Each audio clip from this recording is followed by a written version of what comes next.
COVID-19 has come. It is not so fun. We're caught in between.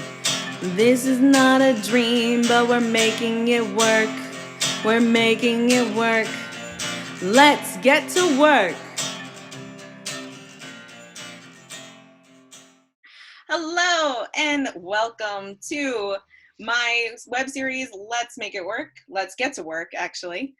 This is Lauren. I am your host in my second floor makeshift office studio that I have here. And today I have a very special guest. I have with me Liesbeth, who is also an entrepreneur and someone who had just started in the middle or in the beginning of a pandemic, which is a very interesting story. So hi, Liesbeth. Thanks for joining. Hi, morning. Good morning. How are you today? I'm good. Thank you very much. Weather is lovely. Sun is shining. I'm in my office where I like to sit. I changed the view the last time that we spoke to each other. You saw a white wall. I just shifted my chair and now you see something different, which feels better to me than just a white wall behind me. I like So that's it. good. Feels very homey. Yeah, yeah. Making So, it. and then I need to paint that white wall, give it a different color and do some other stuff with it, but that's also part of starting.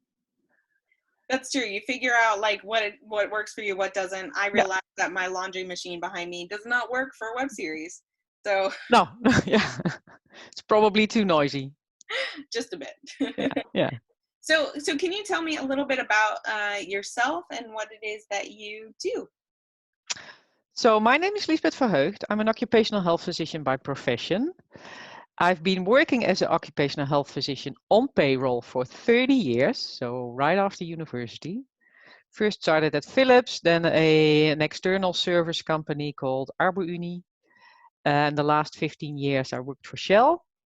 I started as a team lead for 2 teams in Pernis and Moerdijk. And I moved on to what they call a cluster role. So I was the manager for the Netherlands, Belgium, France, and Luxembourg on the occupational health part. And so I stopped in Shell the 1st of March, and the last 7 months I spent not in the health department, but a very different department called the scenarios department. That's where they write stories about the future. And they are all very technical based, but they missed the social part and the human part, and they asked me to support them with that. And I did that with a lot of joy and a lot of pleasure. And I was really thriving when I worked there. But we had made an agreement that I would leave on the 1st of March. So now I started my own business as an occupational health physician. As from the 1st of March, and that was 1 week before the real corona crisis started.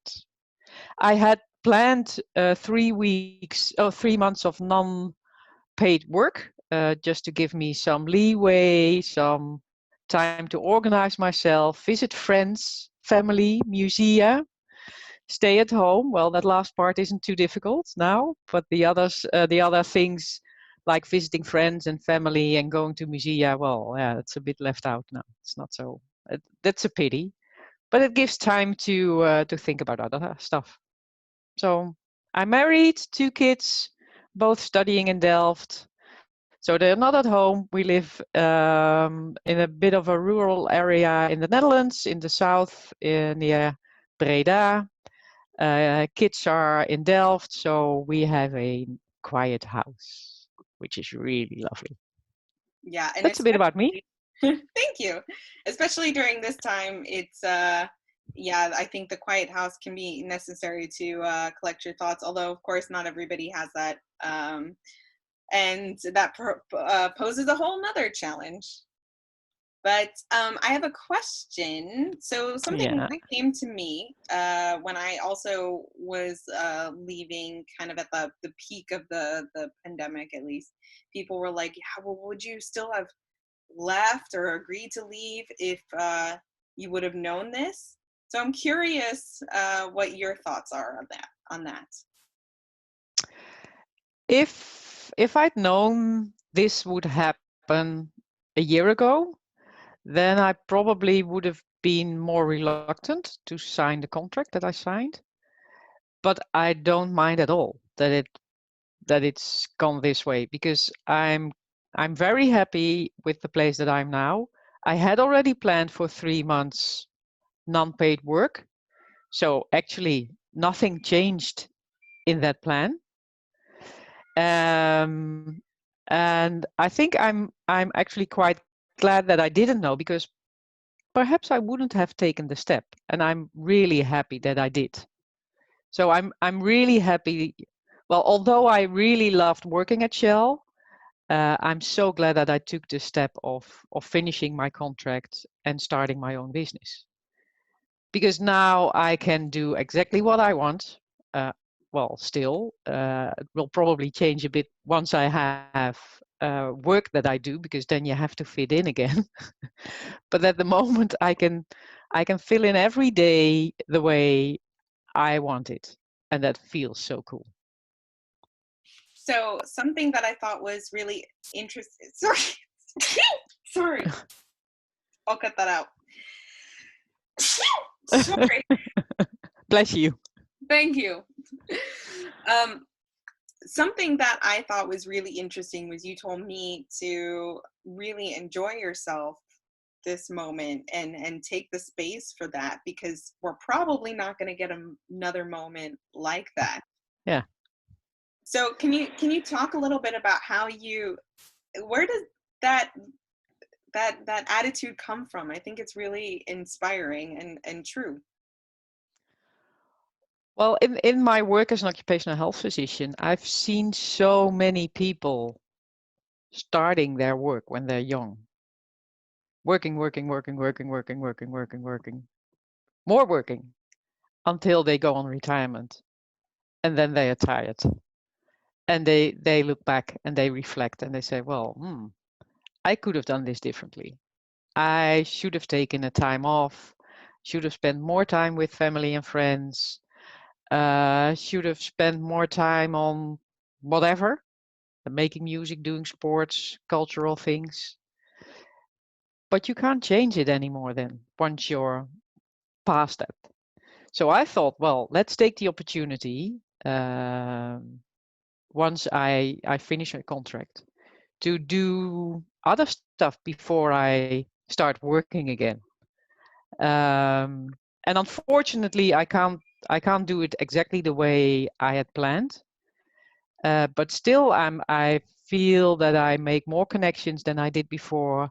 I'm more at ease. My parents have died a couple of years ago, but my mother still has two sisters that are still alive. One of them is a single woman, and she's 88. She's quite healthy, but she needs some support. And before I left Shell, I didn't have time for it. And when she called, I thought, oh gee, there she is again. And now I visit her twice, and she loved it, and I loved it, and it would never have happened if I hadn't taken the step of finishing the contract, starting for myself, taking off 3 months to do other stuff. And it's really worthwhile. It is. And I will advise really everybody that I know to take at least 1 or 2 or 3 periods in their life, in their working life, to stop for 3, 4, 5 months and do something different. Yeah, I think that's really powerful, and then there's something in the brain that when you say that, there's something that's like, oh, I totally see that and I agree, and I don't want to look back and think, what have I done? Where did the time go? Yeah. And then the brain is like, how will you survive? I know, but a good thing, I think, well, what helps me is that there's a huge shortage of occupational health physicians in the Netherlands. So I know that once I'm on the market for one day, and if I want to, I will have a full schedule the next day. So that's really reassuring that you know that whenever you want to work, you can work. Can you Uh, And that also, I think, makes that I feel more at ease, because I know there will be income when I want it. Do you think that can still be applied for people who are, yeah, like for instance, for me, who are not necessarily in high demand, or people recognize that they need my services or whomever's services? Do you think we can still adopt that attitude? Well, it will be a bit more difficult because you have to work harder to get the assignments.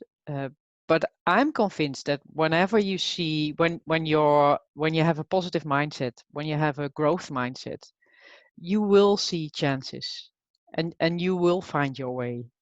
And it will be harder than in a market where there's a lot of ask for all kind of services. So in a high economy. Um, but again, I'm convinced that if you have a positive mindset, if you look for chances, you'll find them. That's what I noticed myself as well. So I was at home and I thought, well, I'll do nothing for 3 months. I'll just do nothing, visit friends, and well, perhaps write a business plan. But that's all I'll do. But when you sit at home and you do nothing, your brain starts doing all kind of stuff, coming up with creative ideas. And then you can choose whether you want to just turn them down or whether you want to make them flourish. And if you embrace that, if you embrace the ideas and start working on them, then something will happen. Something will come out of it. I am really convinced about that. And um, it's not that I say that it will be easy. And I see that a lot of people find it very difficult in the current well in the current corona crisis to step up or to come up with ideas, or they don't dare to go out. But if you really think it through, and if you look at all the risks, there are always possibilities to do stuff. That's what you see with the great entrepreneurs in the retail, but also with the restaurants.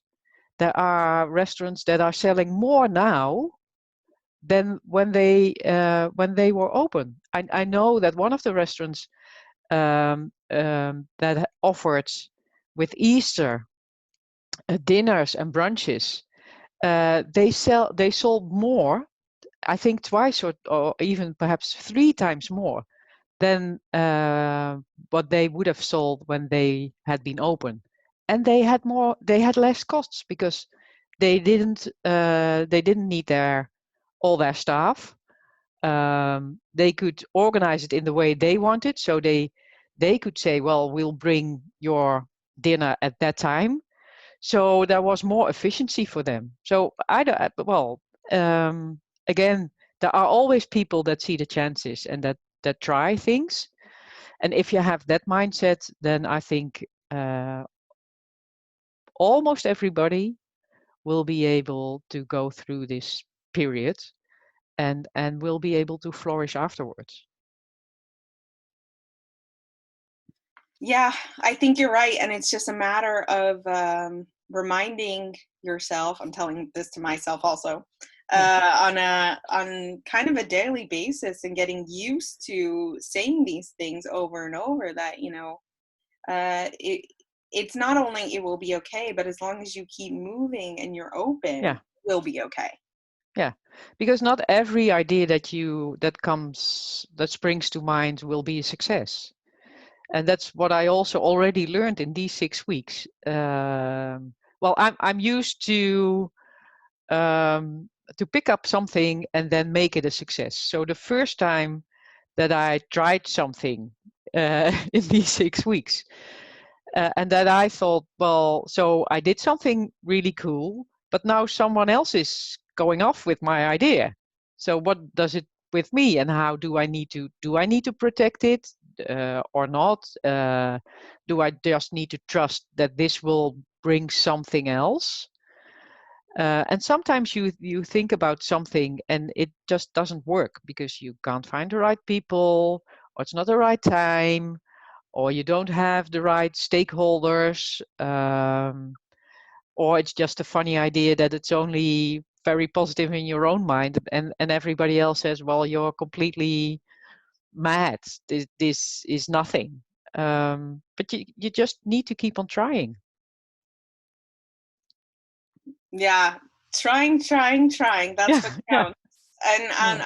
I do think it's also um, a dilemma a little bit, or there is resistance inside, I think, to just saying, for instance, in your example of when you let go of what you were working on, that resistance to trust of Mm-hmm. uh, how do you trust that it will come back, when you, because I think also with ideas you tend to get attached to it and you're like, no, I don't. Oh, I don't know. When I hear you say it, I want so badly to trust that it will come back, but I know my first reaction is like, oh, okay. Well, I don't know. I haven't experienced it. I mean, I only started 6 weeks ago, so we'll see. But something in my head also says, well, once you make a positive impression on people, that sticks. And when they need something that you can offer, they might come back. Not all of them, but people, well, when they're in a difficult period, they start thinking of solutions. And then when you planted a very positive seed, that will spring to mind, and that then they will come and look for you. And not everybody, and not always, but you only need sometimes one or two people that come back. And I was surprised. I connected with a couple of folks that I connected with when I was working for Shell, and I thought, well, they thought she's okay, she's working for Shell, it's good to have this connection. But I reconnected now. I'm having my own business.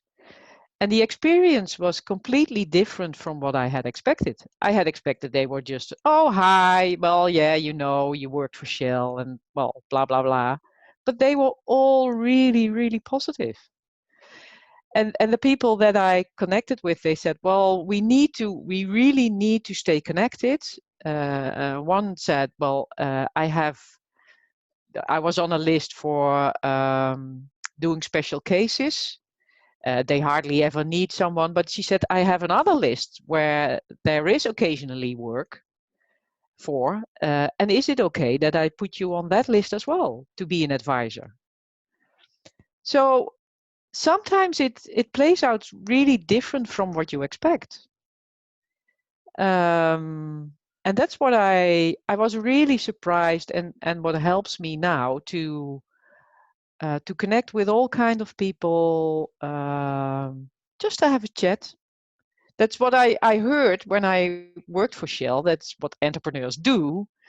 They drink coffee and they have lunches with their network. And I thought, well, yeah, why would you do that? Eh? Why spend so much time and perhaps also some money in it? But I've already noticed that it works, and it's not that strange because people want to be connected. I've done some neuroscience or study from books, so I didn't do a real study. But I really looked into it, and I've learned quite a bit that we as people, we need connections. We need each other. So it's not that strange that you go and find other people, that you make connections. And when making connections, things happen in your brain which strengthen that connection. So when you need then someone or something to solve, you automatically go back to the people that you have a positive mindset of. So it's not that I want to please others, but if you have a positive connection with people, that really helps. And it helps to reinforce that connection every once in a while. Yeah, and what better time to do it than now? And Yeah, so to go back with what you said about just see what happens and trust, I also don't think there's a better opportunity than now to kind of experiment with trust, because that's all we have. We just kind yeah, of have to trust the yeah, process. because and what is interesting about this coronavirus is that everybody is on that same playing field of you just have to trust and accept in whatever shape or form. Yeah, and what really makes a difference, I think, is if you are able to show compassion, if you really listen to the other, if at the end of the conversation, but only if you can do it authentically, you can, oh, it's in Dutch, iemand een hart onder de riem steken. Do you know that? It's to lift someone up. It's to say, well, you're doing good.